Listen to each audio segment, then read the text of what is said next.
수분 측정용 시료의 양이 많을 경우에 실험에 들어가기 전에 시료의 조성을 균일화하기 위해서 분할 채취 방법에 따라서 균일화하고 소각 잔재라든지 슬러지, 입자상 물질은 그대로 작은 돌멩이 등의 이물질을 제거하고 이외의 폐기물 중에 입경이 줄칠게요. 입경이 5mm 미만이다 라고 하면 그대로, 입경이 5mm 이상이다 라고 하면 분쇄한 다음에 채로 거른 후 입경이 0.5에서 5mm 정도로 한다 라고 되어 있어요. 그러니까 우리가 어떤 실험을 하려면 입경이 너무 큰 거는 안 된다는 얘기예요. 그쵸? 그래서 5mm 이상이 된다라고 하면 분쇄해가지고 그거를 가지고 우리가 시료를 축소를 하던가 분석을 해야 되고 5mm가 넘는다라고 하면 보통은 0.5에서 5mm 정도의 사이즈로 맞춰야 된다는 거죠. 5mm가 넘지 않게끔. 여기까지 기억하실 수 있죠?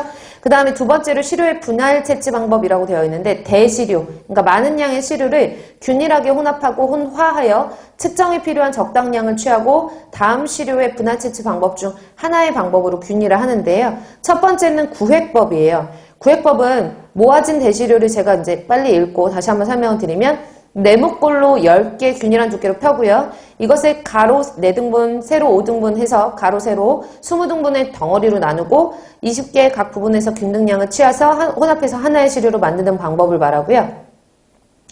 교호사법 같은 경우에는 분쇄한 대시료를 단단하고 깨끗한 평면 위에 원추형으로 쌓고 원추를 장소를 바꿔 다시 쌓은 다음에 장방형으로 도포하고 일정한 양을 취해서 그 위에 입체로 쌓고요. 그 다음에 육면체 측면 돌면서 각각 균등한 양을 취해서 각각 다시 2개의 원추를 쌓고요.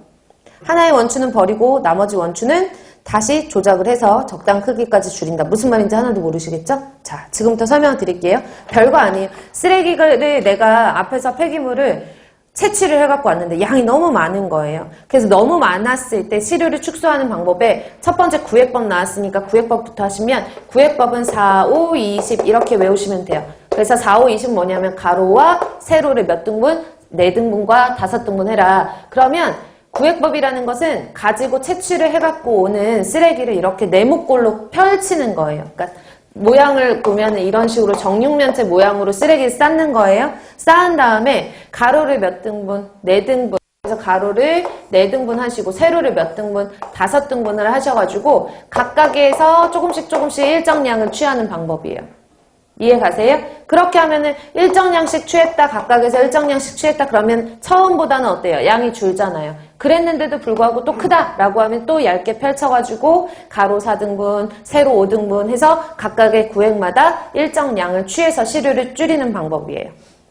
어렵지 않으시죠? 자, 그 다음에 교호사법 알려드릴게요. 교호사법은 일단 많은 양의 쓰레기를 원추 형태로 이렇게 쌓아요.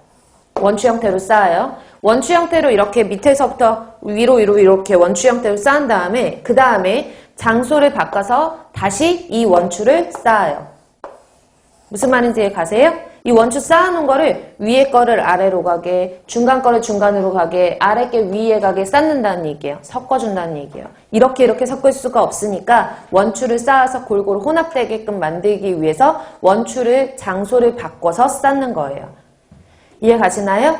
그래서 이렇게 원추를 장소를 바꿔서 쌓은 후에 어느 정도 혼합이 됐다라고 하면 얘네들을 약간 정확하게는 장방형은 아닌데요. 이렇게 이런 식으로 펼쳐놓는 거예요. 네모꼴로 펼쳐놓고 구획법 같은 경우에는 이렇게 네모꼴로 펼쳐놓은 다음에 가로 4등분, 세로 5등분을 했지만 교호사법 같은 경우에는 교대로 삽질한다 이렇게 보시면 돼요. 교대로. 그러니까 돌아가면서 여기 있는 외부에 있는 그 쓰레기들을 삽질을 해가지고 얘네들의 시료를 푸는 거예요. 이해 가세요? 그래서 거기 나와 있는 내용들이 뭐냐면 일정량을 취해서 C번에 장방형으로 도포를 하고 장방형 직사각형 모양이니까 계속해서 일정량을 취해 그 위에 입체적으로 쌓으라는 얘기예요. 그러니까 직육면체 만들어라 라는 얘기거든요.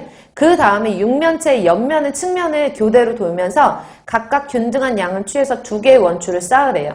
그래서 여기를 이렇게 돌면서 계속 균등한 양을 취해가지고 다시 원추를 2개로 이렇게 쌓는 거예요.